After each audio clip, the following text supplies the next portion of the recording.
One's going like that, the other's going like that. First of all, okay, for me, when I came here, like I said, I went from that side to this side, and I came out on the other side, and I didn't know. I hadn't worked it out. I had no idea what this was. I want to find out how many other people here. If you're sat here and you don't know what this is, if you're unsure, please put your hand up now. If you're unsure, please raise it nice and clear so we can see. Okay, I'm going to estimate that that's about a third of the people in this group. A third of the people here went all the way through this memorial, came out and didn't know what it was, like me. Now, this memorial, it cost 27 million euros to make. And perhaps you could say the least you can expect is that people know what it's a memorial for. And yet lots of people don't.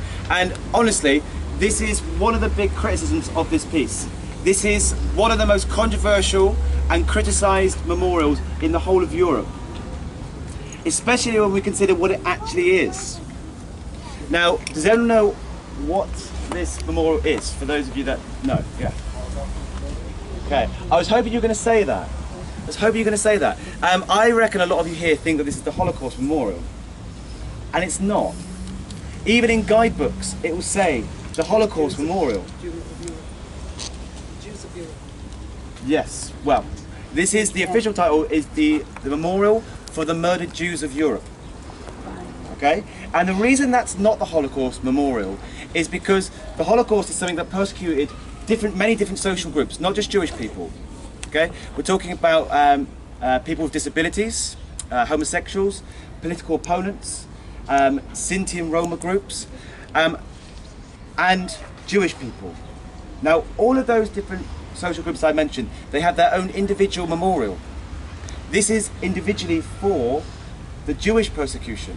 Okay? I think making that distinction is important, and yet lots of people don't know this. People come here and think, oh, this is the Holocaust Memorial. Now, when we talk about the Jewish persecution of World War II, I often don't like to talk about the really big numbers that are involved. So I think you lose the sense of individuality. However, effectively, this memorial, what you're looking at, this is here to represent the murder of 6 million people. Now, for me, when I try to think and understand that, I find it very, very difficult. Because the scale of that atrocity is so large that I think it's really difficult to comprehend what actually happened. So the idea of somebody producing a memorial that represents this, how on earth would you go about doing this? And certainly the designer here has not pleased everyone. Now, let's come back to the second task. For those of you that already knew, and in fact we can open this up to anybody, why do you think it does look like this? Why do you think? Yes?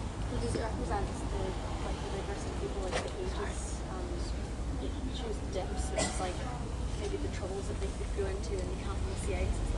Okay, cool. There's a load of really good points there. I'll just repeat them. Maybe the fact that these are all sort of different heights, different shapes, different sizes represents the diverse nature of the Jewish religion. Okay, and the fact that they are individuals. Each one of these is different. Okay, there are 2,711 of these, and every single one is slightly different. It's worth saying that the Nazis, they stripped Jewish people of identity, or they tried to. Going into concentration camps, Jewish people will have their head shaved, given a number instead of a name, were given the same clothing, because that's how the Nazis tried to perceive them. And maybe this is a reminder that actually everyone is an individual. They were individual human beings. I think that's a really good point. Anything else? What else? Did you want to say something? I want to say the same thing. Okay, great. Yeah. Maybe because it's all grey, so everybody died the same, all different, but they died the same. Okay, really good point. Maybe this is a graveyard. What we're sat on perhaps are tombstones or coffins, and maybe this is like a mass grave. Okay, that's a very popular interpretation of this piece. Anything else? What else is the other vision of the bus? Okay, great. Now, maybe this gentleman said it's isolating. You feel, well, I'm going to say you feel isolated, right? Because I think that this is one of the main points of this memorial. this is hopefully a memorial where you feel something. Okay, it brings up some kind of emotion. And I'm going to suggest that all of you, if you get the chance, come back here. And if you're with a group of people, come back and just walk around on your own and have a meeting place on the other side. Because I think that when you go around this memorial on your own, you do feel something. And I think this is quite unique to this memorial. Absolutely. So I think feeling something is really important for this memorial. Now, you're probably, by the way, we could talk about this all day, right? There's so much symbolism here. There is a reason for everything being here. The reason that there's trees here. Maybe this represents life. There's a reason why it goes down and up. You're probably hoping now that I'm going to tell you the answer. What is the answer? What do the architects say about this piece? The architect behind this piece is a guy called Peter Eisenman.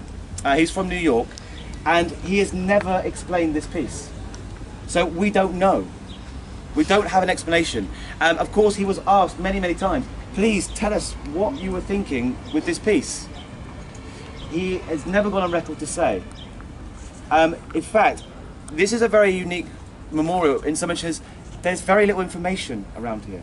Can you see that big box just underneath the German flag? That is an information box, kind of like a museum about the Holocaust that the government wanted to add. 2 years after this was finished, they wanted to add this. But he didn't want that there. He didn't want any information. He didn't want signs up around here. He didn't want to explain his piece. Now, to not explain his piece is a conscious decision. He's done it for a reason. Why do you think he's not told people what this is about? I mean, wasn't for a long time the Holocaust sort of something that people didn't know was happening? It was this atrocity that was hidden from the public eye. Yeah. I'm just going to repeat this. Certainly, during World War II, let's say Britain, France, the USA, who were the Allied forces in the Soviet Union, they didn't know that the Holocaust was happening. It was only afterwards that we get the full horrors of the Holocaust. And maybe that's trying to explain, maybe this reflects this confusion here, that we don't know what this is. Maybe. Why else do you think he has not explained it? Yeah. Okay, different interpretation. Explain it would just be explaining one person's interpretation. Okay, really good point. I'll come back to you. What else? Okay, we could say that this part of history, what happened, is beyond words, and it's so deep. I get asked so much. Okay, why did this happen? Why did the Nazis hate Jewish people so much that they were willing to try and commit genocide? And this is such a difficult question, and it's really hard for someone to explain. And there's lots of different ideas on this. And if you had a plaque here that had 3 lines that said about the Holocaust, do you think that's the right way to deal with this? So I think, yeah, maybe that's a good point. And this point is that everyone here now, by not having an explanation, by not having an official, this is what it's about, this is how you should feel, everyone here can have a personal reaction to it. Everyone here can interpret this themselves. They can look at this and say, well, I see a graveyard.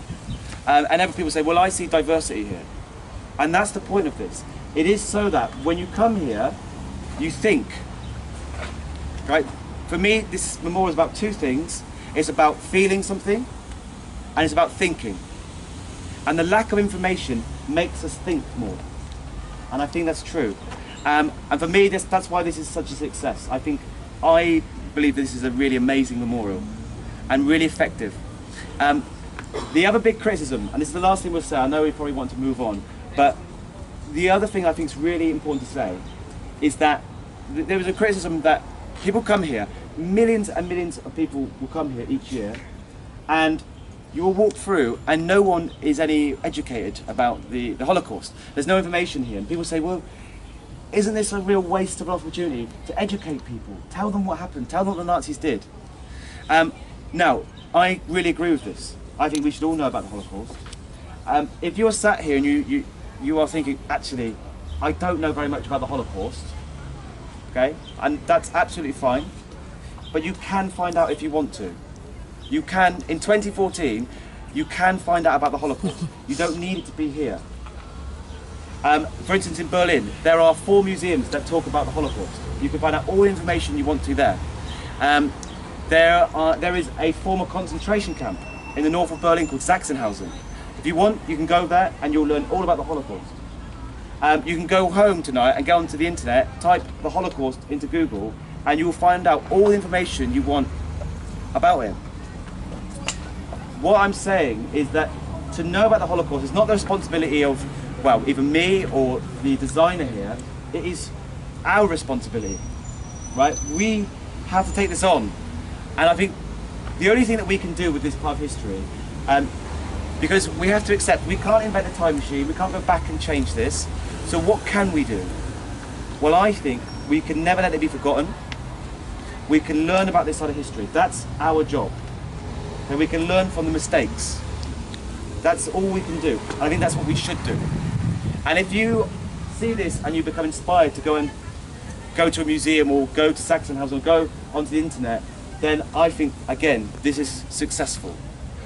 Okay? So before we go, does anyone have any questions? Just before we go. I know, and we've sat in a really hot spot, I understand. We'll get shade at the next stop. Anything?